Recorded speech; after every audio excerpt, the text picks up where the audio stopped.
Hello, everyone, and welcome back to Tea with ALSA. Today, we're joined by someone who's been at the heart of building stronger bridges between the Albanian diaspora and their homeland, Lirim Krasniqi.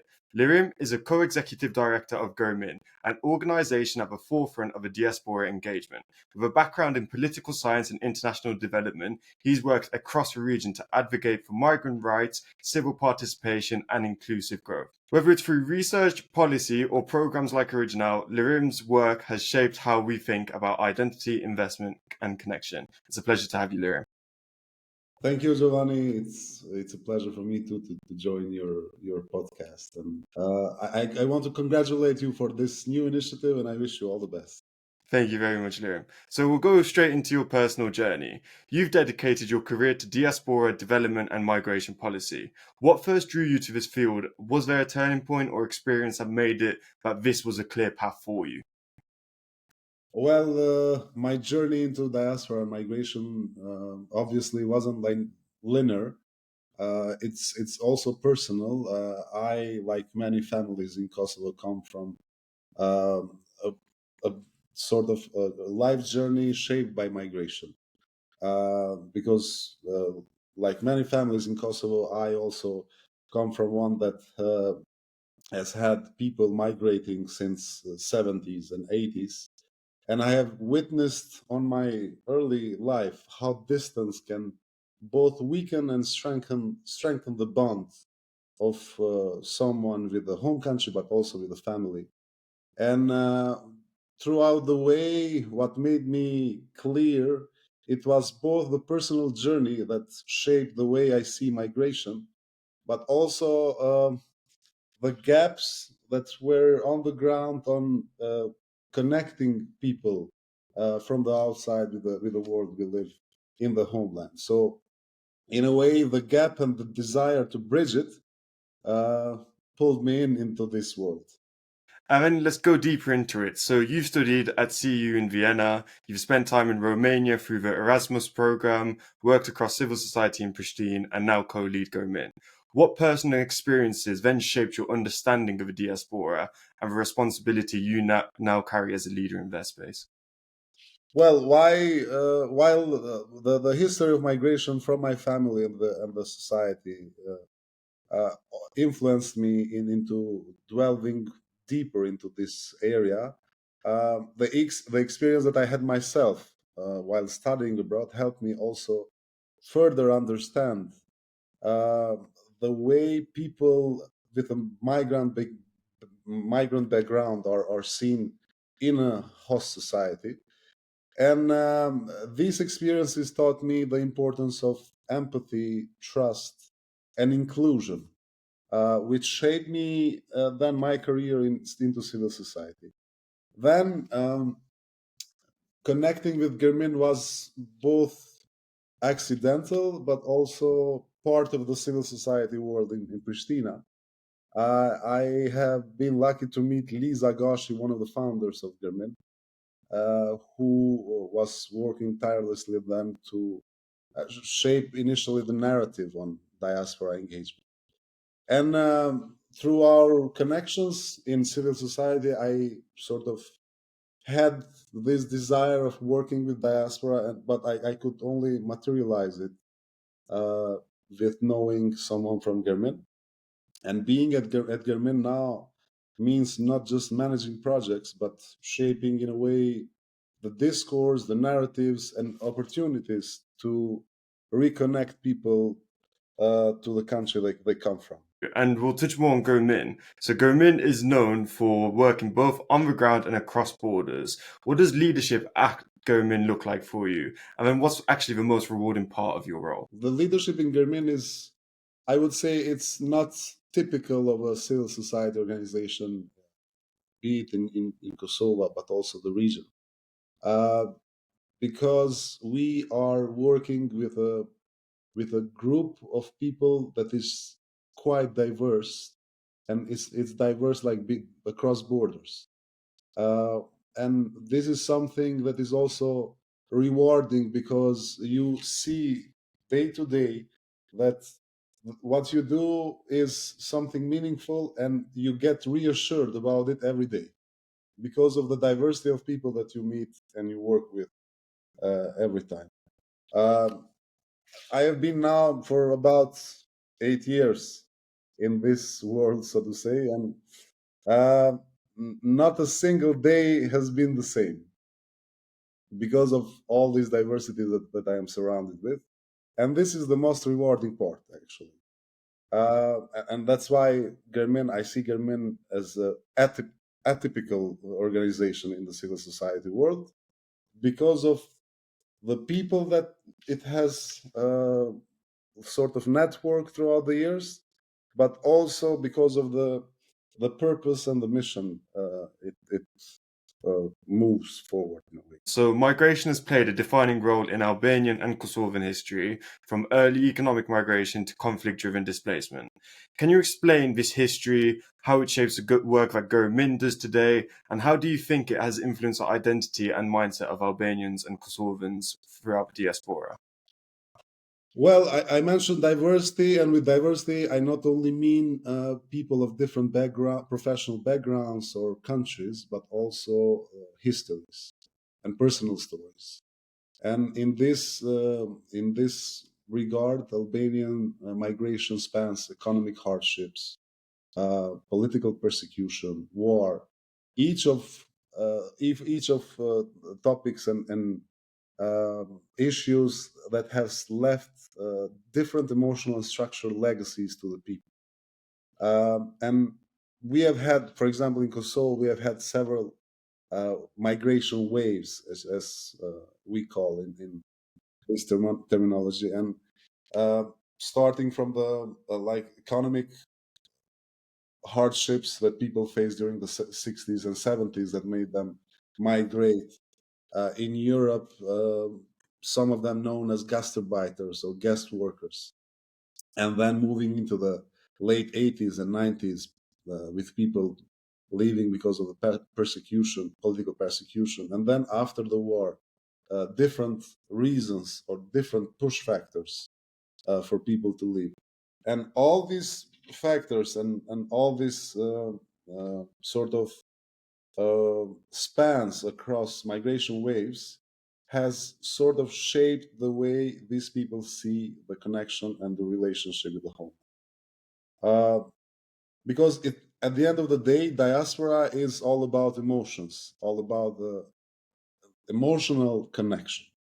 And emotional connection is shaped by the way you left your home country or the country of origin. And all these differences, in a way, compose like a mosaic that is rich, is diverse, but it has also great potential. Because having people that have different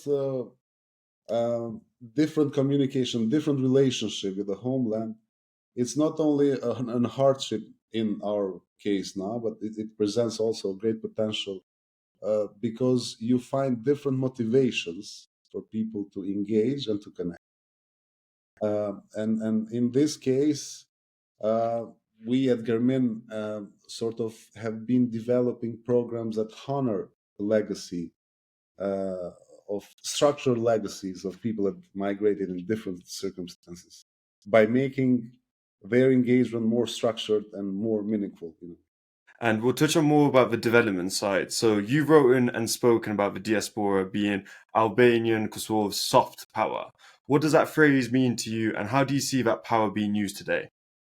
Yes, well, soft power is a concept developed in the Western world. It's Joseph Nye, an author that initially used it to describe how, for some states that are not as powerful to use what is known as hard power, which is composed by military power or economic power or political power. There is another dimension called soft power, where countries sort of move forward their interest and agenda not through coercion, but rather through attraction. And in this regard, what are the what are the resources that can make you attractive in front of the world?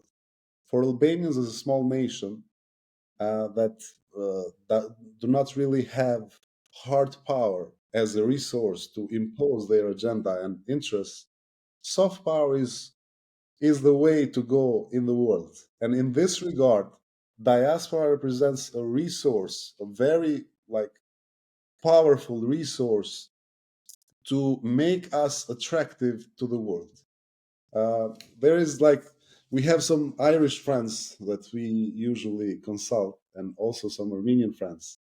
And for example, for Armenians, there is a formula that says 377, something like that, where 3 million people live in the home country, 7 million people that live in diaspora are sellers or salesmen, and 7 billion people in the world that are the market. So in a way, I see the same also for Albanian context. We might be, let's say, 4 to 5 million living in the home country, which in this case are producers of our narrative and our identity. 5 other more that are our salesmen, which are the diaspora, and 7 billion people the world market for all of us. So soft power in this regard is probably the only way we can get into the world as an equal nation, and that can really produce something or give something to the world. And our diaspora is the bridge. Without the diaspora, it's probably unimaginable that we can sort of access networks, communities, countries, states, and move forward our interest and agenda. It's very true and very, very insightful. It's the first time I've ever heard about the soft power concept, so thank you so much. And I kind of want to move on to the democracy rights of the diaspora as well. As you've been an advocate of yourself for diaspora voting and inclusion in democratic processes, we've seen diaspora voting happen for the first time in Albania and once again in the Kosovo elections. What kind of change could a fully engaged diaspora electorate create, and what needs to change for their voices to be truly heard? We have been in Kosovo, but also in Albania, one of the biggest advocates for diaspora votes, but not diaspora vote as political influence, but diaspora vote as political participation of our compatriots living abroad. And we have seen that in the past, let's say, 6 to 7 years, diaspora vote has increased in Kosovo in that level that really influences politics.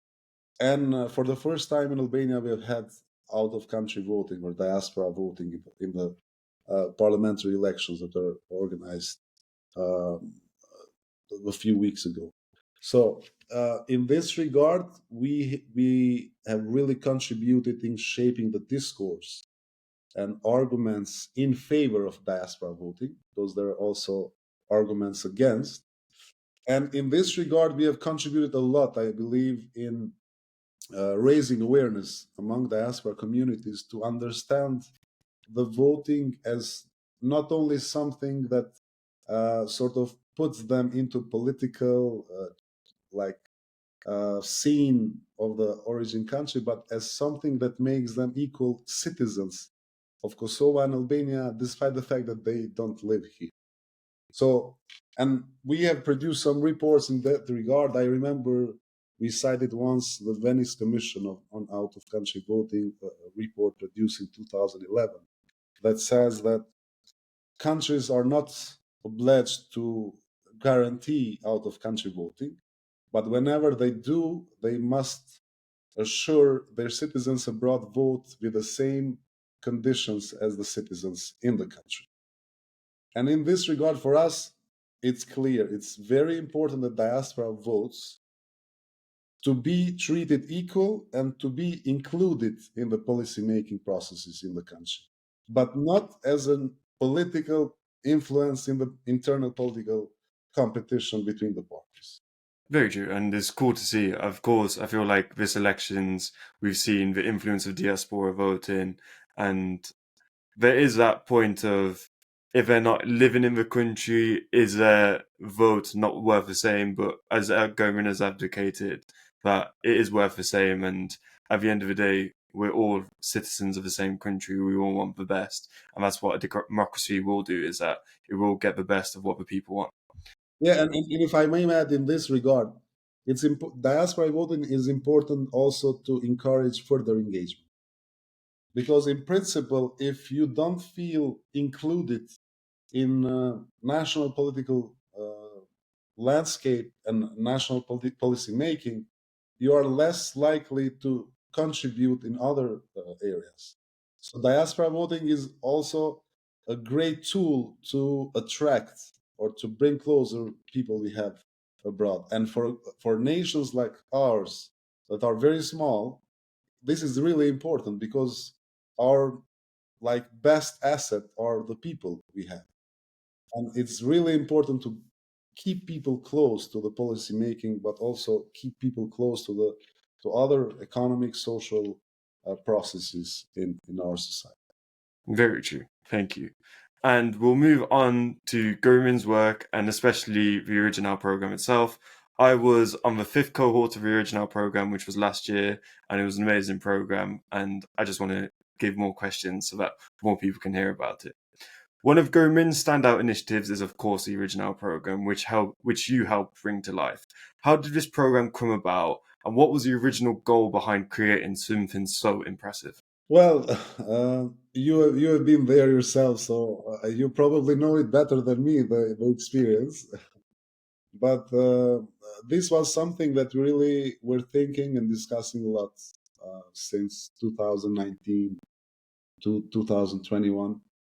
And we were within the team and the board and in communication and collaboration with the Global Albanians Foundation, which is a foundation based in Boston and led by Mark Cosmo.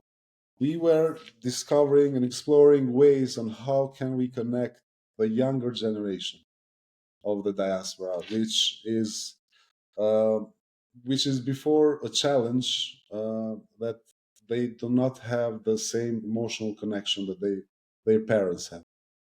And it's very difficult for people that have been born and raised abroad, exposed to um a variety of cultures, to really have that emotional connection with the country of origin without having something that would really give them a tool or a mechanism to stay connected.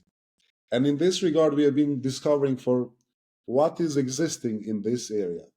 Is there any similar program that we can use as a reference? And in this regard, we started to read about Birthright Israel, Birthright Armenia, Reconnect Hungary. There are some other programs as well that tap into the younger generation of diaspora by providing a tour and a platform for them to get to know the history, get to know what's going on in the present of the countries of origin, and motivate them to connect and engage and contribute in their future. And by accident, actually, I was, while studying in the CEU, I had a class called Comparative Diasporas.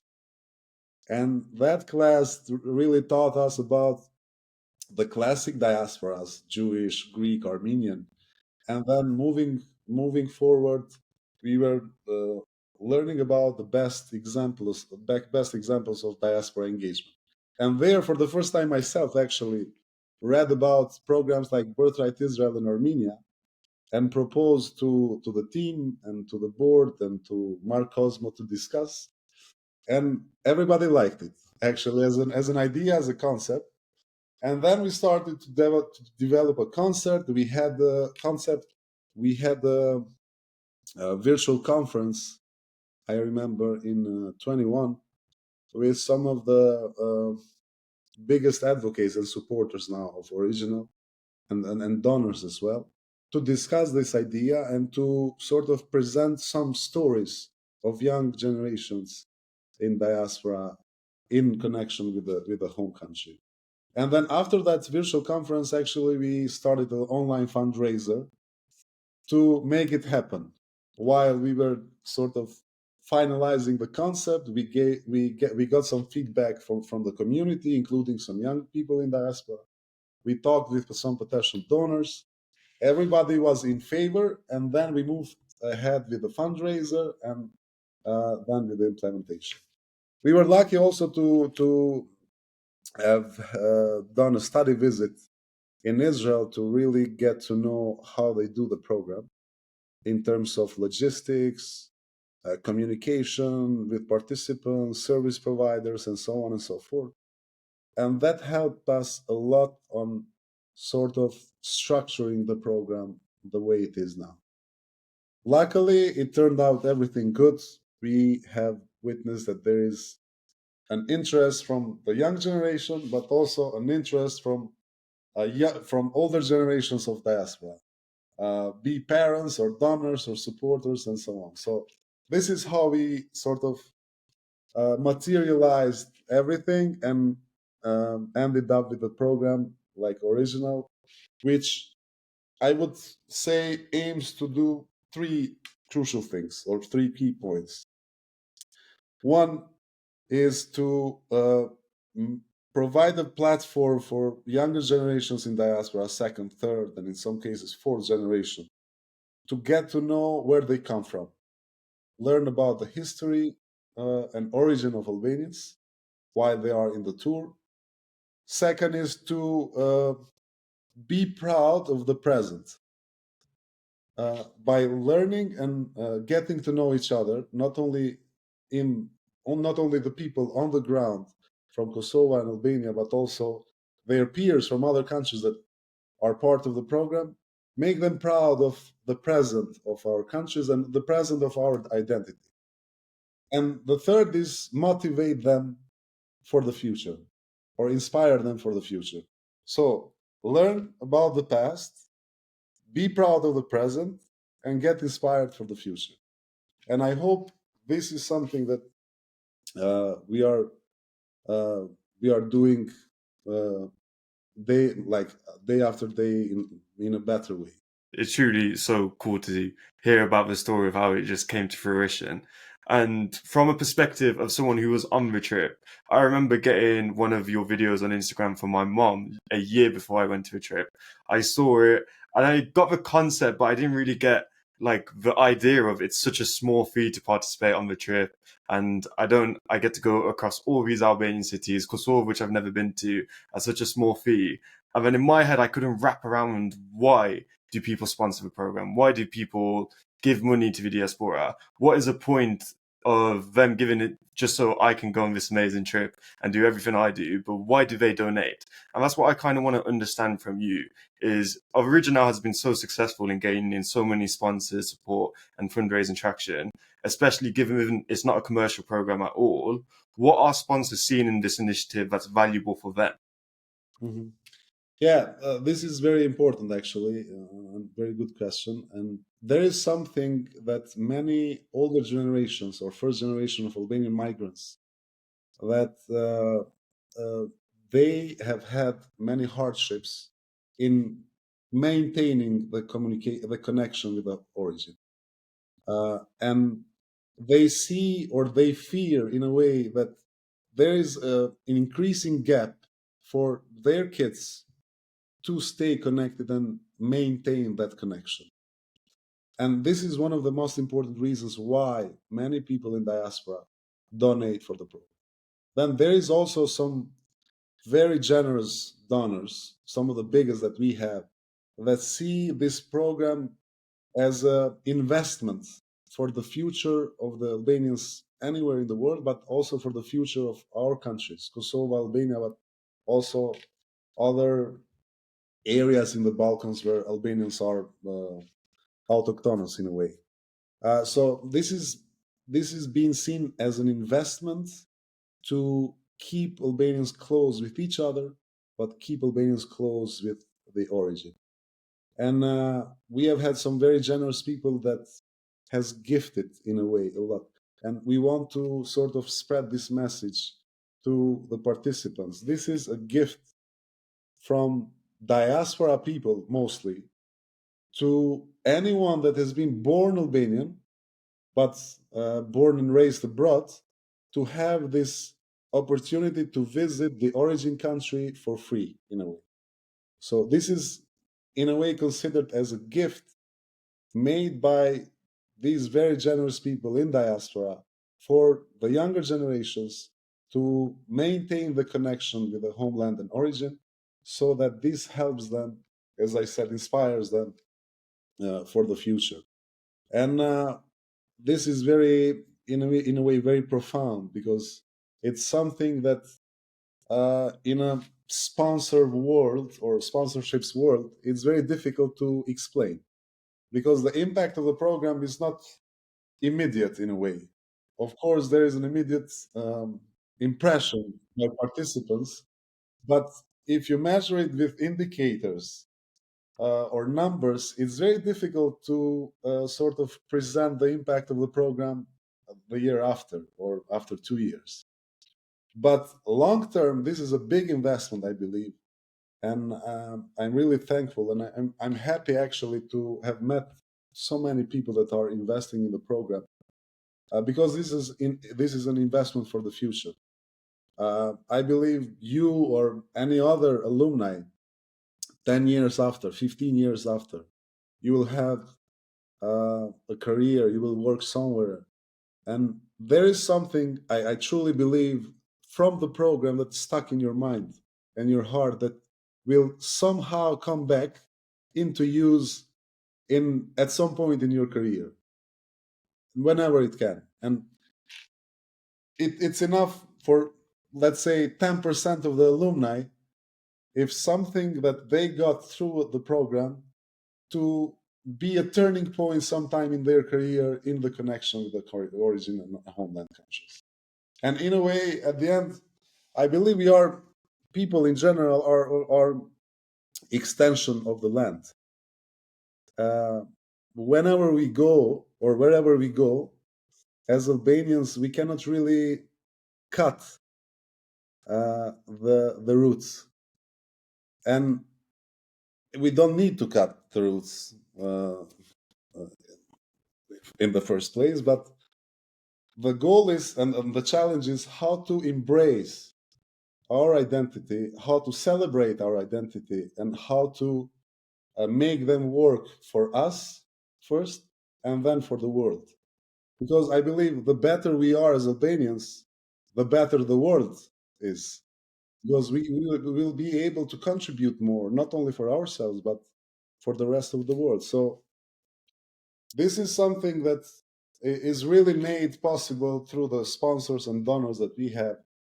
And this is something that they see as an investment for the future.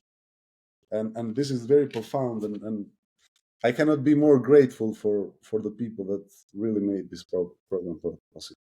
It's so true. And whilst I was on the trip, we were in Pristina, and we were at one of I think, the Kosovan's foreign minister's office, Donika Jervala Schwartz, I think her name was. And I've got the quote here because I remember holding up the bus because I just wanted to speak to her and gain a deeper understanding of why do, like, the Kosovo foreign minister, why do they donate, why do they give so much money to this program? And the way she explained it to me, which was, I think, a turning point for me as well, is that we fund this because you, the diaspora, are being educated abroad, working in Western institutions, learning globally. We need you to know your history, your culture, and your opportunities so you can one day return. We need you to invest, start businesses, lead and represent us, because you are the power that will help grow Albania, Kosovo, and the world.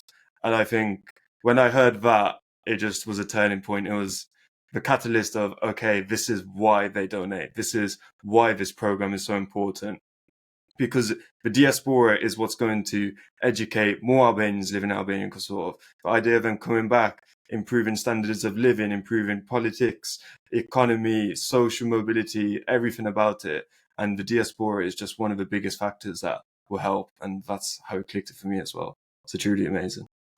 Yeah, that's actually the investment I was talking about, because it's not like, it's very difficult to measure, as I said, in a short time, the impact of the program. But I truly believe that in long term, this is like a huge, massive investment. An investment that, if you measure by return in an economic terms, I think it goes like For every dollar that somebody has invested in the program, I believe in the future there will be $10 back, even in economic terms, because it's not only who you will become and how it will shape your career. It's also how much interactions you will have with the origin countries after the program. And all these interactions can be monetized and measured, even in economic terms.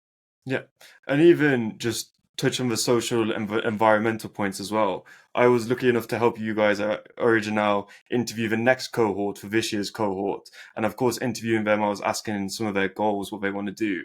And I remember speaking to 2 or 3 people that said they're studying some sort of environmental degree, and they're like, I want to learn here because I know how much Albania and Kosovo have in the environment, how important it is to preserve it, whether that be through all of the renewable energy or just making sure that it's not so touristized that we lose all of our nature. And then hearing that from a diaspora, I'm pretty sure they're from America, was even more amazing that there is that strive to come back and help and use any skill that you have, social, environmental, not everything is just economical, to come back and just improve because improvement will always lead to growth, I do believe.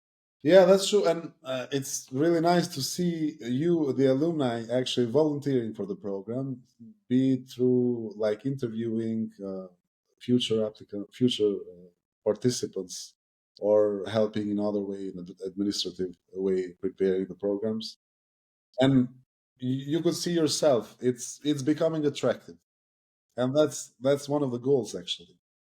Uh, Becoming attractive brings more people. Bringing more people adds more interaction, adds more to the development of the countries. And it goes back to the soft power that we mentioned in the beginning. So how to become as attractive as possible so that people would really want to come without us having the need to call them in a way. So this is, and you can see like in the fourth year of the program, it's becoming so attractive so that more and more young people from the diaspora are interested about the program. In the first year, in the first group, we had 30 participants. The first year started with the 30 participants. The fourth year, we have 3 groups. And not only we have 3 groups, but we have 2 times more participants that could be part of the program, but we cannot accommodate due to limited funding. And this tells actually how attractive it has become, and tells also the potential it has to grow. And our challenge now is to scale it up and grow it, not in a linear way, but in an exponential way, because there is a lot of people in diaspora that now wants to be part of the program, and there is a lot of other things here in our countries that can be part of the program in a way. So there are lots of dots to be connected and matched, and we are in a good path, I think, to do that. 100%. And also, just to go onto the original program as itself, just to explain it, if we haven't clearly explained it, is that it's a program that's for 2 weeks. You go from Albania, Kosovo. On my cohort, we went to Berat, Vlorë, Shkodër, Jakov, Prizren, Pristina, and so many cities. And it's diaspora from all over the world. These were Americans, Canadians, Italians, Irish, people, Albanians from Turkey, Germany, all over Europe, all over America, North America as well. And just having that experience of being able to connect with people from America, people from Canada, people from Germany, that I would have never been able to connect before. Even Arabria with Giuseppe, like for me, I've always wanted to go Arabria, but I've never had that like connection to say, okay, I need to go. Of course, through the program, I met Giuseppe, and literally day one, I said, for you, I'm coming for Easter because it was so cool. I went to Arabria and it's just so cool. It was just like the whole Aria was just amazing. But the main point is that I now have connections throughout the world just through Albanians. And even from cohorts and alumni before, it's as if they were on my cohort. Even in ALSA, we have people that have went into the original program. And that little bit of connection by saying you have been on the program has been just so amazing and so rewarding in that sense. Yeah, great. I mean, I told you, you know it better than me how it works, because you have enjoyed from that point of view that the program is made. And one of the questions I have is that we've spoke about all this great initiatives and giving back, but many of the people in the diaspora feel like their only way to help is either to send money or actually move back permanently or for a time. What do you know are other meaningful and sustainable ways for the diaspora to be involved in building the future of Kosovo and Albania? These two ways that you mentioned are not the only ones. There are like other several ways to contribute and to engage.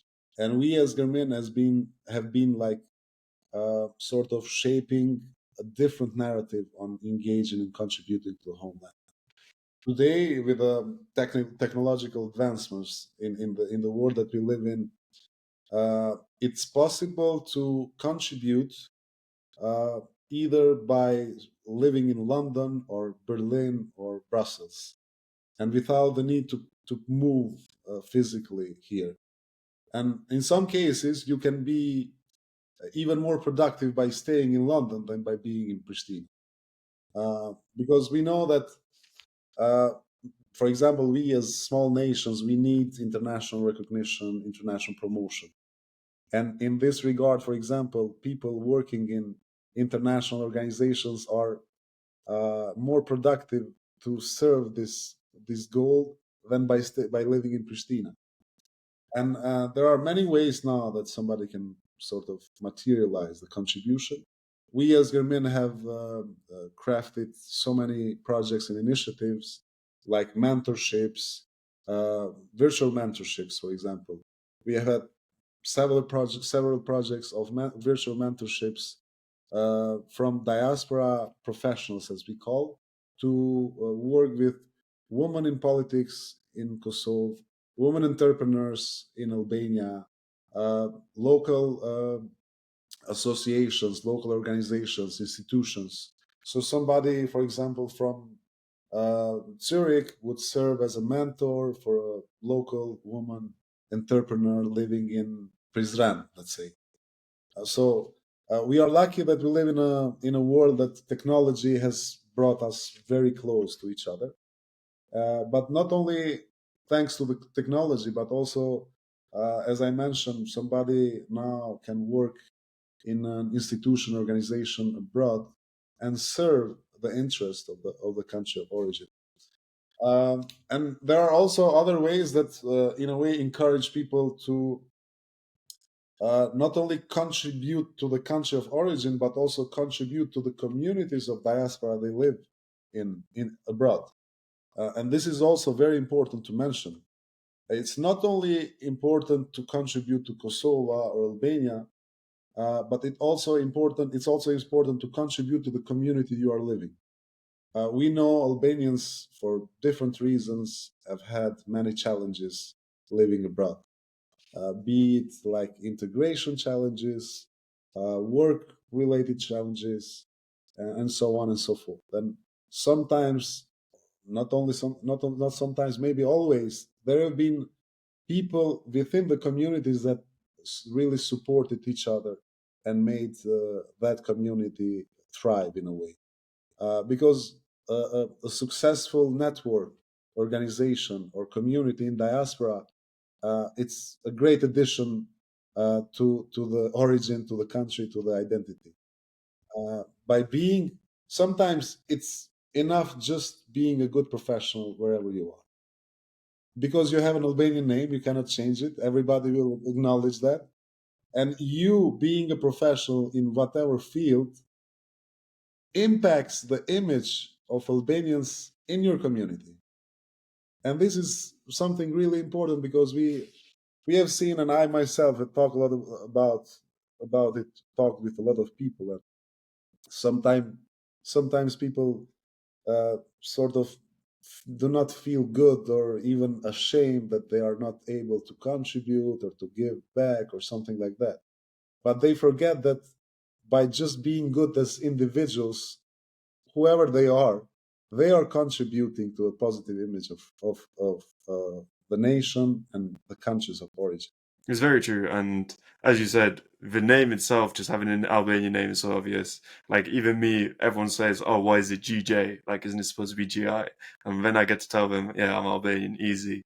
But it's so cool, and I think, as you said as well, Original itself, which also contributes to the program and also the initiative of If You Can't Go Back, is that after the program, I got so much more involved with the community, so much more wanting to learn about the diaspora, more of an initiative to go back and learn about different countries as I went to Iberia to learn and just research myself.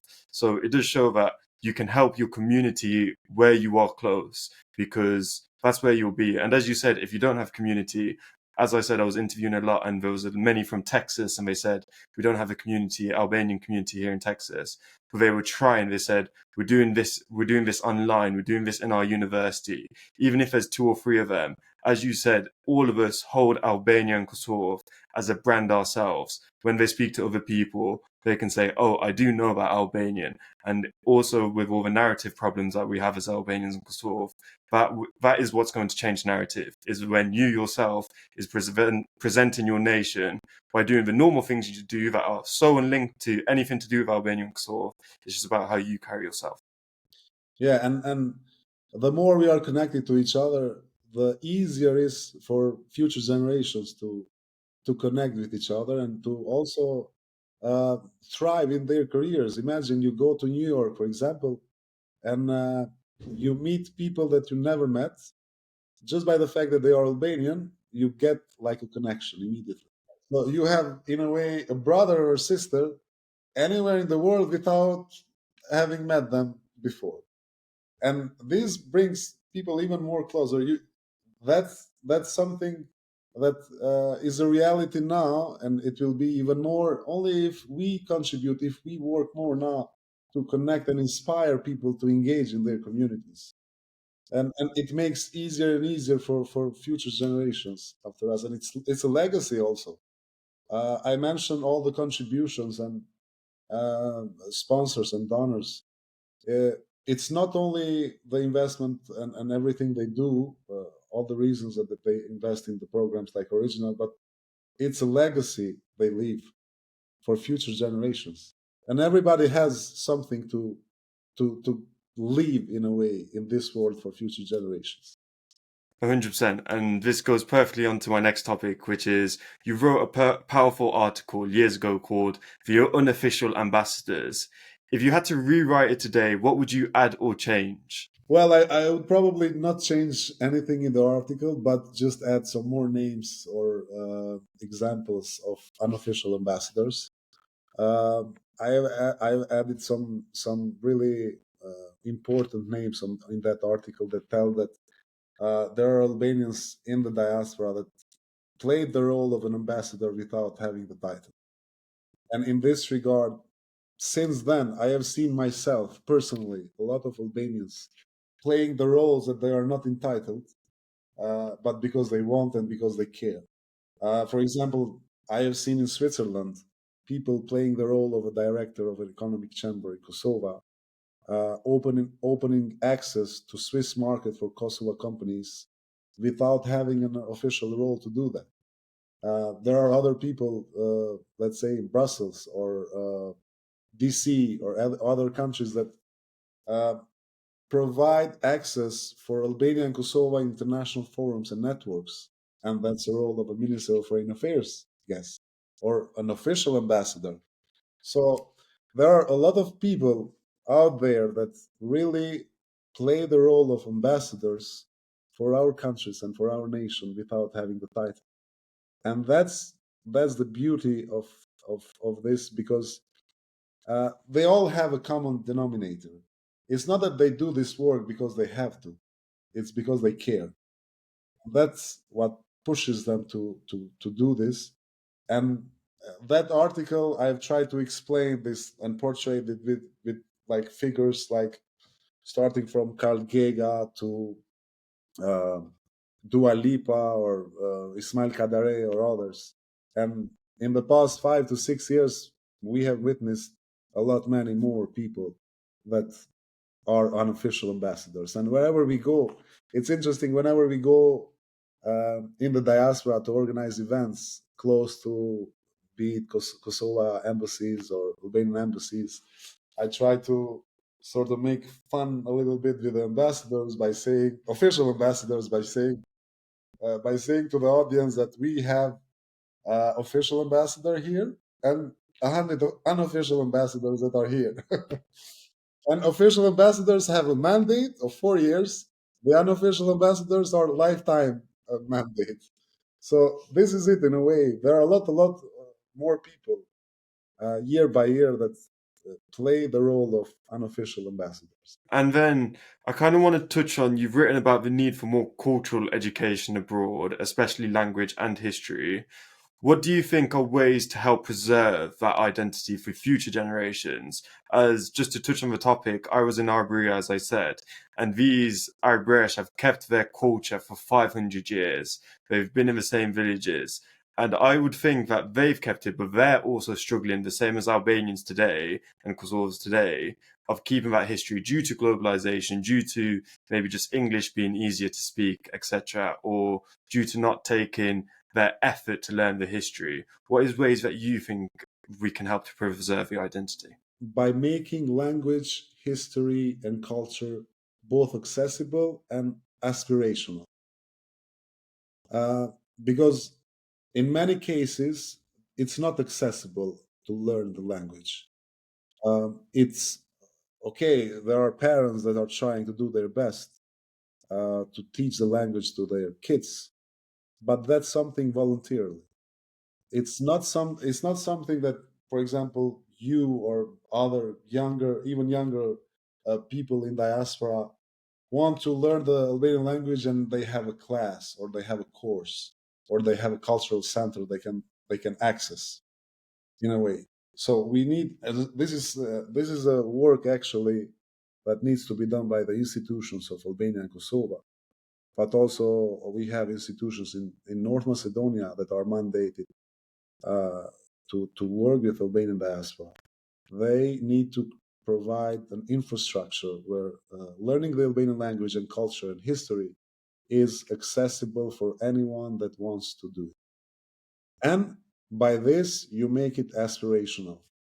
How you make it aspirational? By making it attractive. I have discussed this with a lot of parents in diaspora, for example. Even when there are, let's say, uh, supplementary language courses in some countries, sometimes they are not designed that way that makes for the kids attractive to learn the language. For a kid of the 21st century, it's no longer attractive to learn the language and history from a book that is translated from the 19th century in a simple, very classic format. While in the same time, they can learn about Harry Potter in 20 more formats, you know? So, how can we make Albanian books of language, history, and culture that attractive that they compete Harry Potter, you know? Because it's not only then we go to another aspect. It's not necessary. I mean, it's not enough to provide the infrastructure if you don't make it attractive, especially for kids of our generations who are really into technology and their attention span is really low. So we need to work on these two aspects because without language and without knowing the history and the culture, we are facing assimilation because we are living in a melting pot world that sort of wants to, in an indirect way, to melt all the differences between us and uh, sort of leave back or behind subcultures and cultures that are smaller or from nations that are smaller. So we need urgently to work on these two aspects, making them accessible and attractive or aspirational for younger generations. Exactly. And I genuinely do think about that aspirational point a lot more is yes, we can have all the resources there. You can have every TV show in Albanian or book, etc. But if there's no identity throughout it to make it aspirational, to say this is why it should be done, because at the end of the day you're competing with everything, whether you're competing with sports or you're competing with the time they're going to spend on social media or watching other TV shows. It's a complete competition. So it's a really great insight, and hopefully there is more into it. That how do you make the idea of the history, the language aspirational? How do you make it engaging so that they don't? Because I was a kid once, and I remember I would get dragged to Albanian school and hated it, and just didn't want to go, didn't want to learn the language until I myself just started learning my through music, etc. And there has to be better ways. As you said, it was literally, it gave me a remembrance of, there were like books from the 90s saying this word is this word. And then even me, I was learning word by word. And then there's so many dialects, so I'm learning Letara, and I come home, try and say it, and then trying to speak Skoda dialect. It just doesn't make sense. So there's so many obstacles in the way, but it's very true. Yeah, and also in the way of making it attractive, you should think about ways on how you can include it in any sort of life activity, even in games or any other activity that kids like. Actually, even in video games, making some Albanian video games or something like that. I mean, there are lots of ways, but in regards to making it aspirational, the why that you mentioned, and this is what we are doing with original. We should embrace our culture and identity and not be ashamed. There are like negative images on Albanians in many countries, but these negative images are not created by the culture or by the identity. These are created by some particular cases or people that any nation actually has. So we need to understand that our culture and history and our identity has a lot more positive features than negative ones, and we should embrace the positive ones and be proud of them and celebrate them in any circumstance or any condition or any environment. And then all the things that I mentioned in regards to making them attractive, and especially for the language courses, it's really important. So you've met hundreds of Albanians living abroad who want to contribute. What advice would you give to the young diaspora professionals who are unsure where to start? Start small, start wherever you can, join a cause you care about, connect with others, interact. Because sometimes I have seen and I experienced actually, there are especially young Albanians that are hesitant to join a network or an organization because uh, they have an image or a perspective on them without being connected or without interacting with them. So it's really important to join anything. You don't lose, you learn in the worst case. And it's very good to interact because even if there are some people in a network organization that are not doing the best things possible, you can contribute and add more to them and help them actually grow or teach them about something that they don't know. So it's really important to start small and to not wait for something to happen. You just start, you just do it. And with original, we have you have witnessed as well. We have had participants that told us that they were uh, so distant to Albanian organizations, Albanian networks in the countries they live, so that they didn't want to join any event, any activity that they did. But after the program, we sort of instilled some curiosity on connecting, interacting, leading. And if there's something that does not exist, why wait? You start it. There are lots of things that do not exist in our networks and communities because we still are like young in many things we do. And there is a lot of gaps that you can fill by starting an initiative, by leading with your example. So you are just part of the story, whether you want to accept it or not. You better embrace it and do something about it. 100%, as you said. And it's so true after the program. Before it, even myself, I had negative connotations sometimes of like working with other Albanians. Of course, the media hasn't helped in that image, but through ALSA, through all of the great, amazing initiatives, through GERMIN as well, is like there are Albanian professionals that want to do well, that want to start businesses, want to educate, work and work in institutions, just want better for the world, Albania, because of literally the world. And they are, as you said, there is always the bad image from every country, and Albania's been used a bit more. However, the only way that's going to change is through us, through the diaspora, through you, every single unofficial ambassador, is that you are the people that hold the name. So if you're not going to do it, who else is going to do it? Just do your small part each time. Exactly, and even if there are not Albanians that you imagine or you portray, you should understand that you are not just inheriting an identity; you are shaping it yourselves with what you do. And uh, this is something very very interesting. Also, when we talk about attracting investments from diaspora to the home country, and we have had some international friends that were saying that if your people do not see potential in your home country, how do you expect internationals to do that? This also influences you in your community because you're trying to kind of avoid your identity you inherited and not embrace and celebrate it, which is your most original version of yourself.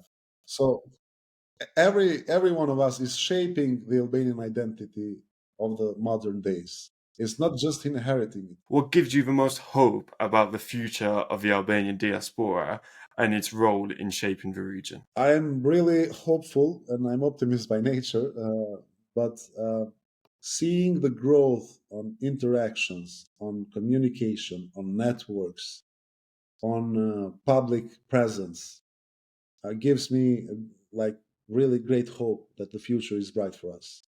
And it's bright for us because we finally, as a nation, have the opportunities to decide on our fate and our future, which is something that unfortunately we didn't have in the past. Now we have two countries, Kosovo and Albania. We are very present, even though we are a small nation. We are very present anywhere we are. Uh, I was making a joke with some friends last year when we celebrated GERMIN's 10th anniversary. For example, in Zurich, there is a say in Kosovo that if you don't talk Albanian in Zurich, you get lost. Meanwhile, if you look at the numbers, Albanian in Zurich are less than 10-15% of the population, but if you don't know Albanian, you get lost. And this tells you about how present we are. And this is something really good because we finally are free, have our countries, have our fate in our hands, and we are present. We don't hide. This is who we are. We are trying to do the best. And the more we interact, the more we celebrate, the more we embrace of who we are, the brighter the future is going to be. So this gives me great hope. And I've seen this with GERMIN as well. When GERMIN started 10 years ago, and we were discussing about diaspora engagement in the country here, there was a lot of skepticism around. This is very nice, it sounds very good, but it's impossible. How realistic they It's were saying, yes. yeah. And today it's very trendy to engage with diaspora. And this tells like in a very short time of 10 years, the change because of the increase of interactions, communications, networks, and so on and so forth. And the more it grows in this way, I think the future is brighter because we are more connected, we are collaborating more, and the more people are working in projects together, of course, these projects are going to be more successful and impactful. I kind of want to touch on that, like Switzerland Park and how, as you said, Zurich. I myself was in Basel last week for Eurovision, and me and my mum were there. And it's all about what we've talked throughout this podcast is that diaspora representation. You are the unofficial ambassador. And I genuinely think this year with Squadra Elettronica, what they did just through Eurovision as diaspora from Italy, coming back, even just the Squadra dialect in their songs, etc. However, in Basel, first, there were so many Albanians, but second, we saw much red and black people dressed up, people with Albanian flags. And me and my mum, of course, went over to speak to them, and they had no links to Albania. They were wearing our flag, wearing our colours, and we would speak to them in Albanian, and they'd say, "Oh no, we're from the UK, we're from Germany, Turkey," and they were from Iceland with like zero like t-shirts. It was the first time in my life that I've seen people that didn't have like a friend or any link to Albania support us. And I think Shkodra Elektronika has been one of the biggest case studies of that, is that when you're doing something positive with true meaning, true culture, embracing it properly, people take note and people support that. And through seeing them, I think it was the one time that I can finally say, with everyone who's always said a camera could then okay, people don't care, whatever. People do care. People do care. And the diaspora will change it. And through case studies like that, more and more of it will happen, and the narrative is changing. Yeah, and this tells that we are becoming a global community. You live in London, somebody else lives in New York, somebody in Rome or wherever. But we are like connecting with each other.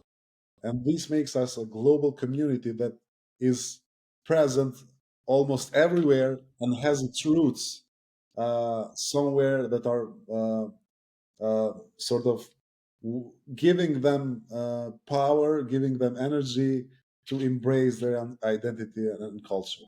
So a global community is what we are also aiming with Original.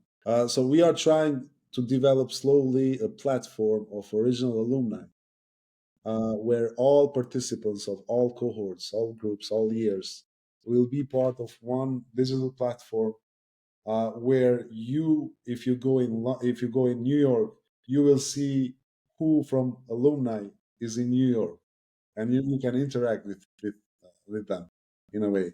So a digital platform that will give everyone the opportunity to network with one another, even beyond their cohorts, wherever they go, and you will have immediately 25 placements in the world from the 25 countries that we had participants.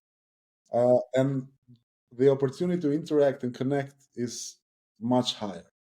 And this way, slowly create a network, global network of people that have something very particular in common. The fact that they have been part of the program, and they all have that thing in common very clear because they went through it the same way in a way. And this platform will help, as I said, connect them more and more and interact with each other. Yeah, and it's definitely a testament, and it's definitely already been seen. As I said, I remember before I went into the original program at the ALSA summit, I told someone I was going to it, and it turned out to be Mario, who was on the fourth cohort, literally came back a week after, and he showed me his original water bottle. And then that was just an instant connection. And then going to Iberia to see Giuseppe, I met with Donato, who was on, I think, cohort 2 or 3. And then it was just like we knew each other because we went on this experience together already. So it really does show testament of the original. If they're that platform, you can meet anyone that's been a part of our program and in the diaspora, and it just clicks. It just feels so easy. It doesn't feel forced at all. It just feels so natural. So yeah, it's amazing. Yeah, you have this sense of the community by just being part of the same thing, you know, Exactly. and that keeps you connected with anyone that was part of it. Thank you so much. It's been a pleasure, and get an insight on the behind the scenes of Original, or your story as well. Is there any links, anything you want to talk about when Original applications will open next year, etc.? Go for it. Thank you very much, Giovanni. It was a great pleasure for me too. Regarding Original, we are now working to implement the 3 cohorts of this year. The first one starting in June. And as I said, in the meantime, we are trying to organize some outreach and fundraising events in Europe and in US. We will have an event in Zurich, Switzerland, beginning of October. We are planning something similar in London. The dates are to be announced yet, but I believe in late fall of this year. And we are turning an annual traditional event in New York, but also this year maybe in other US states, where we both fundraise for the program, but also present the program to the young generations. And the idea in the coming years, as I said, with the platform is to have an alumni network, actually, where alumni of each country will gather together in a more formal setting to discuss how they can grow the program in their community and what they can do for the program in general. This will take some time, I believe, because we need to talk and communicate with a lot of people. But I'm really hopeful and very optimist for the future. And I believe very soon Original is going to be a program too costly to not be part of. Very true. I do believe that. So thank you so much, Lirim. It's been a pleasure. Thank you too.